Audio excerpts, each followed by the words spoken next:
వేములవాడ రాజన్న ఆలయంలో అభివృద్ధి పనుల్లో భాగంగా దర్శనాలు నిలిపివేశారు అధికారులు. భక్తుల ఆర్జిత సేవలు భీమన్న ఆలయంలోకి తరలించారు. ఎలాంటి ముందస్తు ప్రకటన లేకుండానే ఆలయం మూసివేతపై భక్తులు మండిపడుతున్నారు. ప్రధాన ద్వారాల వద్ద భక్తులను నిలిపివేస్తున్నారు సెక్యూరిటీ సిబ్బంది. ఆలయ అభివృద్ధి జరిగే వరకు భీమన్న ఆలయంలోనే రాజన్న ఆర్జిత సేవలు కొనసాగించనున్నారు. ఖచ్చితంగా మొదటి నుంచి నెలకొన్న గందరగోళమే ఇప్పుడు భక్తుల ఆందోళన కారణమైంది.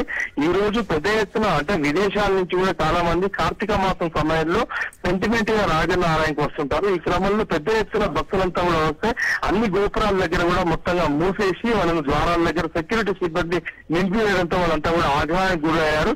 చాలా దూరం నుంచి వచ్చారు. ముఖ్యంగా మహారాష్ట్ర నిజామాబాద్ బార్డర్స్ నుంచి కూడా చాలా మంది భక్తులు రావడంతో వాళ్ళంతా ఇప్పుడు దర్శనం చేసుకోకుండా మేము వెళ్ళేది అని చెప్పేసి ఈవో ఆఫీస్ వద్ద వచ్చేసి ఆందోళనకు దిగారు, ధర్నాకు దిగారు.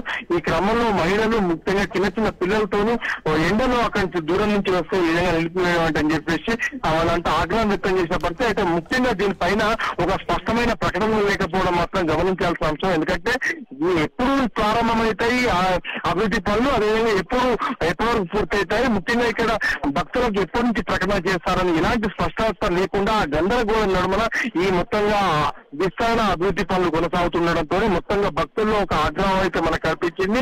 ఈ రోజు నుంచి మనం చూస్తే రాజన్న ఆలయంలో పూర్తిగా దర్శనాలు, అదేవిధంగా ముఖ్యంగా ఆర్జిత సేవలన్నీ నిలిపివేశారు. ఈ క్రమంలో భీమన్న ఆలయంకు మొత్తంగా రాజన్న ఆలయం షిఫ్ట్ అయిందని చెప్పుకోవచ్చు. అక్కడే కోడముక్కులతో పాటుగా కుంకుమార్చనలు, అన్నపూజ వంటి కార్యక్రమాలు అన్ని కూడా నిర్వహిస్తారు.